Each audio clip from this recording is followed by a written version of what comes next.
Corey Swergas here for Slap News, and we've got Babyface Blackburn. How you doing, my man? Good man, good man. How's it going, Corey? I'm doing really good. I know you participated in the rehearsal leading into Power Slap number one. Let's start out. How did you get involved with Power Slap in the first place? Really, man, it was just a Saturday. I was bored in my bed, scrolling through Facebook, and I'd seen videos on YouTube and you know scrolling through TikTok of Power Slap and other slap promotions, and I've seen it myself, and I was interested. Like, man, I feel like I could excel at this, and I applied, and it was a really easy process. Took maybe 2-3 minutes, and I was in it. Mm-hmm. And it maybe was 2 or 3 months after, maybe not even that. No, it was maybe 3 weeks after, and I got the call. Yeah. What was it like to get that call? Were you shocked? Very, very. It was insane. I really was thrown off guard because part of me was thinking, if I do, I'm gonna be all set. I'm ready. I'm ready to Mm-hmm. go. And then when I did get the call, it threw me off guard big time. I was like, oh man. And then my mom and my grandma sat me down. They had a talk with me. Said, "Do you really want to do this?" And it was just really surreal. Crazy. So, like, what's your background? Do you have martial arts training?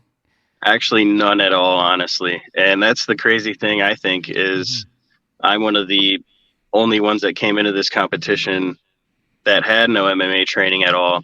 And the Mm-hmm. person that they paired me up with, Jimmy, he was one of the only other ones in the competition that had no MMA training as well. So I think that's why, in the end, they ended up switching up the matches, and me and him were matched up in the end. Yeah. So if you had no combat experience before, like what drew you? What inside of you thought that you had what it takes to be in Power Slap?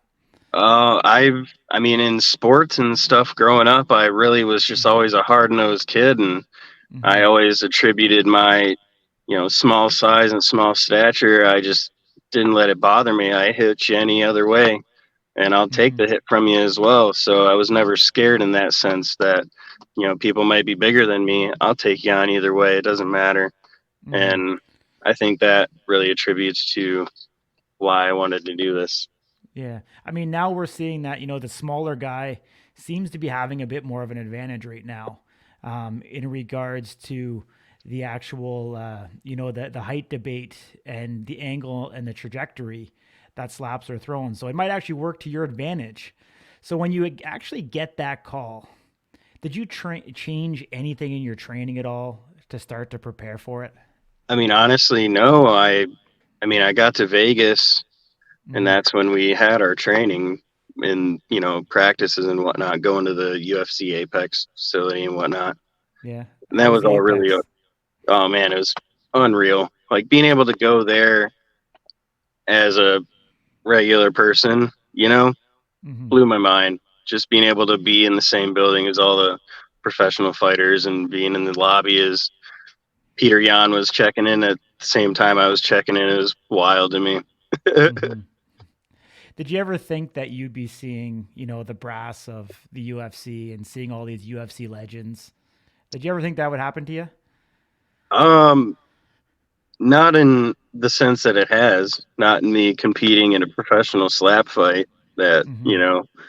Dana White has put on. That would never have crossed my mind in my life.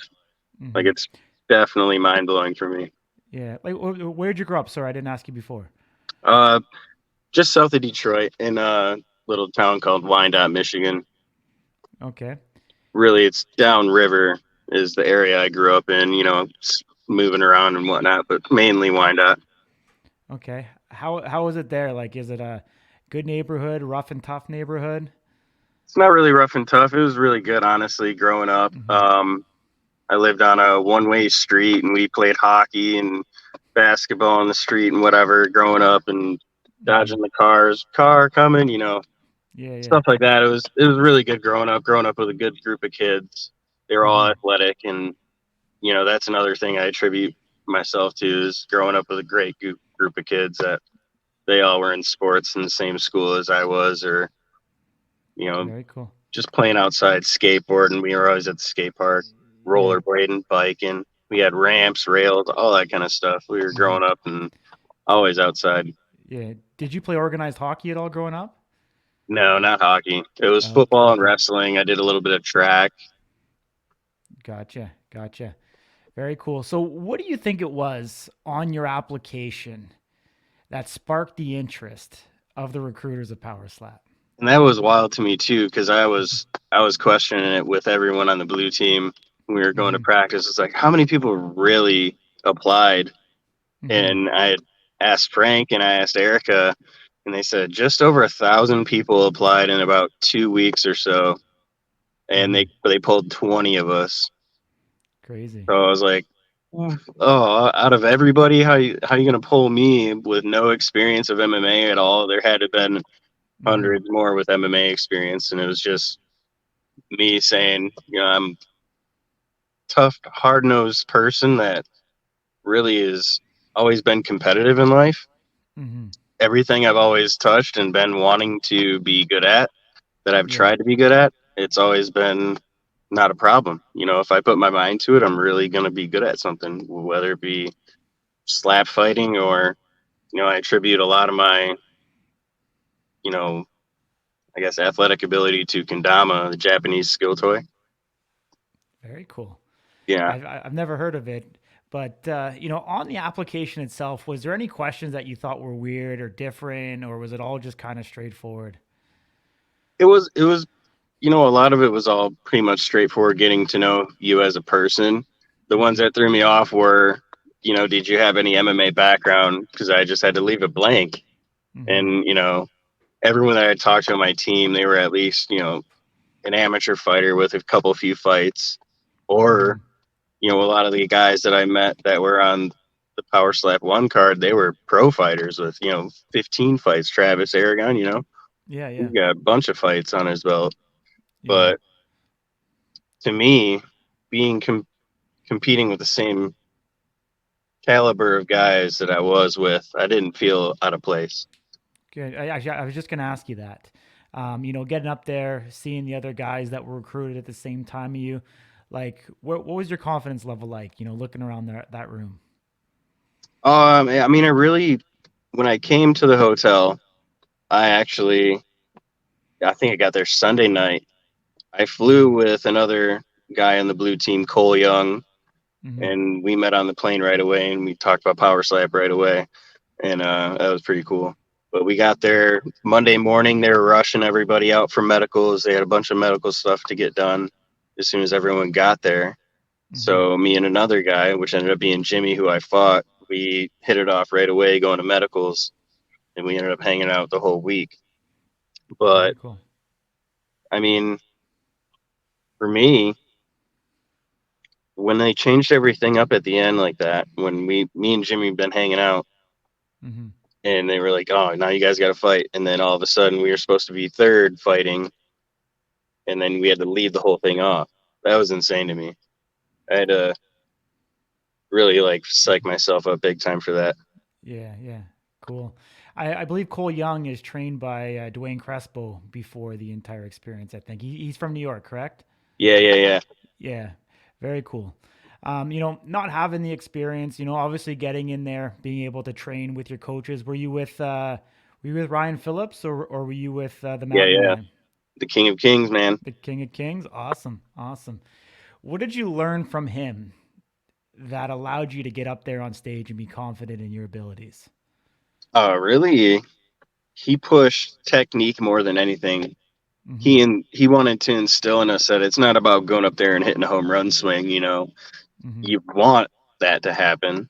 You want that to happen for everybody to see, and you make that noise. But really, it's all about not fouling, because the commission was really going to be strict. He said this time that they've Mm-hmm. been really harking down on everything, Yeah. and you really got to hit that right area. You got to not move your feet. You got to be planted.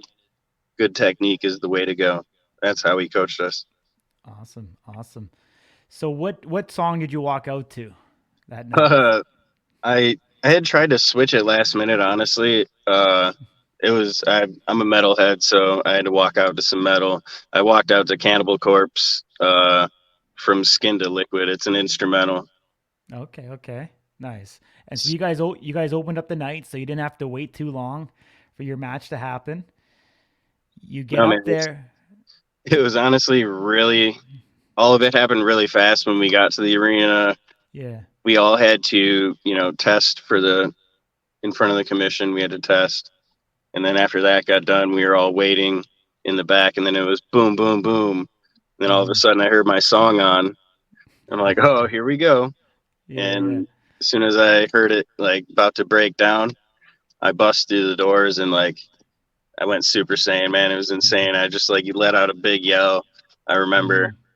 and at that point, it was all focus. I remember I was like going back to the days of wrestling and like a wrestling match, a really important match, and like you just zoned in, focused on one thing. You don't even see everybody. You're just like tunnel vision, kind of. Hmm. And I remember his song coming on, and then I remember the odds. I remember there was like the betting odds, and I was a favorite, and I was like, "What the hell? How the hell?" Because he's hitting me first. Obviously, I Hmm. lost the coin toss, and he's hitting me, and I just thought, "Oh, here we go, man. I'm ready." And I remember standing there like a statue, brother.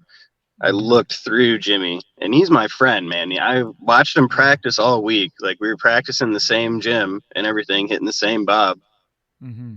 And then we knew we were gonna fight each other, and still had to practice together the last day.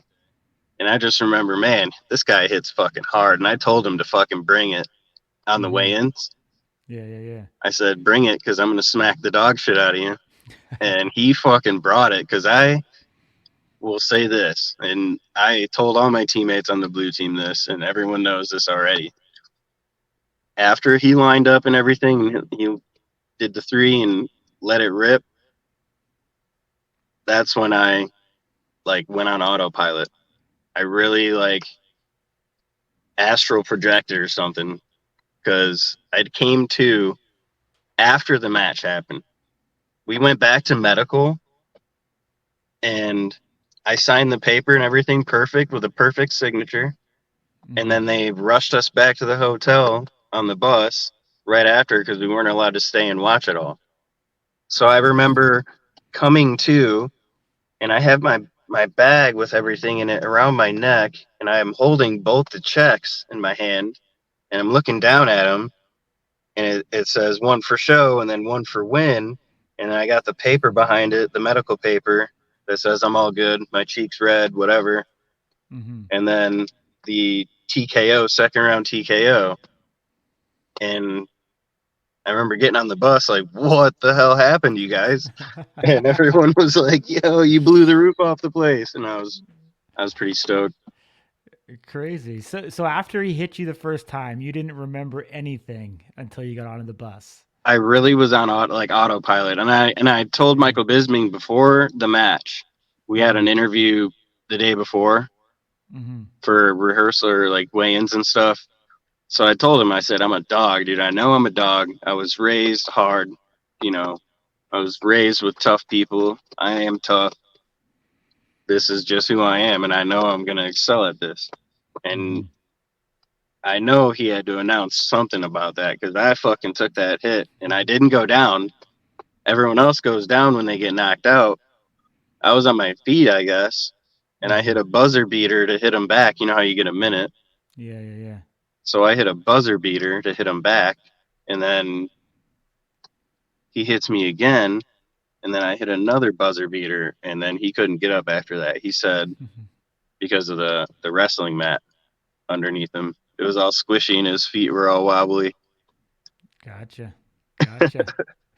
You said something earlier that you were the betting favorite. I didn't realize that there was actually betting going on for the I didn't rehearsal. either. It might have been just practice, you know what I'm Mm. saying?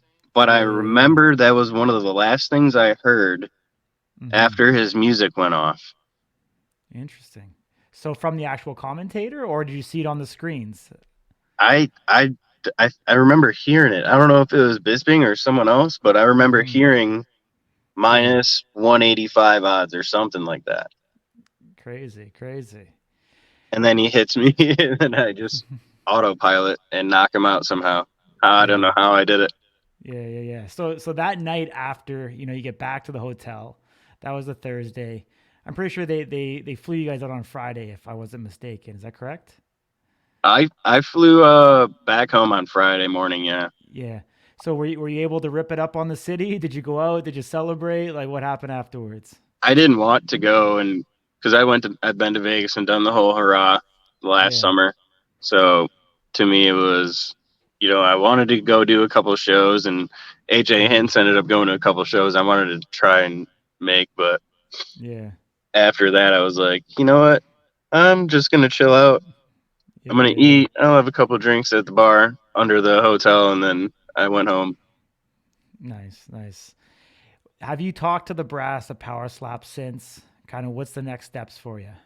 I haven't heard anything, honestly.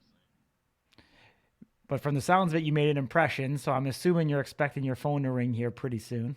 Yeah, and I know they probably have a bunch of stuff to iron out and a Mm-hmm. bunch of stuff to go through, a bunch of footage to watch, Yeah. a bunch of things to consider. And they were Yeah. filming the whole time from us, like the intake, from us getting all our pictures for, the actual menu on the screens when they pop up and show Mm-hmm. your stats and where you're from and all that stuff. All those kind of pictures. Yeah. They were filming in between that when we were doing intake, doing all the paperwork and all that stuff. Yeah. So I Do you imagine remember? they got, a lot of stuff planned and they're going to release it as it needs to be released. Mm-hmm. Do you remember what your measurables were? So age, Yeah, outreach, 32. yeah, height. My height 5'10". Yeah. Do you remember your length or reach? Yeah, it was 72. Yeah, and your weight that you weighed in at. I weighed in actually way under middleweight. It was easy to make weight. I was I think 178 when we weighed in Okay, the crazy. day before. Yeah. So would you try to drop down to 170 if I you got a mean, chance? I'm already a big middleweight as it is. Yeah. Like I'm stocky and kind of Yeah. thick, but if I wanted to drop down and I mean that would be after I gave it a go at middleweight, I think, because I think I'm comfortable here making weight, Mm-hmm. and if I'm gonna be competitive here, then there's no reason I'm not gonna be competitive at welterweight, and that's me, cutting down and having a little bit of oomph on some guys. Mm-hmm. How hard would it be for you, you think, to drop that 8 pounds? Like, are you in pretty good shape now, or do you Oh think you yeah, I could could pretty easily easily do cut? that, Yeah. but then it's if I do good in the next season or whatever, then that's taking on KO Chris at 170. Mm-hmm. Yeah. I mean, that's the cream rises to the top, man. So that's I mean, I guess, but that's I understand. Yeah. yeah, I mean, Whew. you're now a professional. You're now at the same level as all those other guys, and so And when we hung out, and they're all really, really humble, cool guys. Honest to God, mhm. all week we are hanging out and running into each other, and Yeah, you can't say enough good things about all those guys. They're all yeah, really cool. yeah. I mean, on the Power Slap website, they're starting to put your guys' profiles up there now. Have they told you if this was a rehearsal to go into the second season? Was this a rehearsal to go directly into live events? Have they said anything of what they were hoping to do with you guys? Not to my knowledge, and we got a group chat with the Blue Squad. Mm-hmm. We're in touch. Me and my guy that I fought with, and we're all in the dark right now. So I think they're Gotcha. just really planning things out Mm-hmm. because they have a good opportunity here Mm-hmm. with Rumble and Abu Dhabi and the Totally. other states getting sanctioned. That's going to be wild to Yeah. see what happens when they start throwing events in other states. Mm-hmm. I mean, if you get in a perfect world, what opportunity do you hope is next for you? I mean, honestly, season 2 in Abu Dhabi would be really cool. I think I would compete. I'm not scared to compete. I really don't see me having trouble hanging with guys that are even all around the world, like you said, getting the Russian guys, the UK guys. Mm-hmm. I'm not scared. We can run it. Yeah. Are you watching every announcement, every press release that Dana White puts out, whether it's UFC or Power Slap, to see if you can get that little bit of information? I mean, we're waiting. Yeah, we're Yeah, excited and waiting. And I imagine cool, man. everyone else is too. Everyone Definitely. else that competed in that rehearsal event was, they're all really good guys too as well. And I Hmm. imagine they all could have a future if they hunkered down and they got the opportunity to. Yeah. Awesome, my man. So one last question here for you. Where can the followers of Slap News follow you in your journey, wherever it takes you in Power Slap? So I mean, Facebook, Anthony Blackburn, Instagram. I just changed my Instagram to Babyface Power Slap, all one word. I don't do Twitter or nothing like that. So right now, it's just gonna be Instagram. Awesome, man. Absolute pleasure. I thank you for coming in, and this be the first of many to come. And we hope to see you up there, whether it's on season 2 or at a live event. Cool, man. Appreciate it. Thank you, All right. Corey. All right. Take care.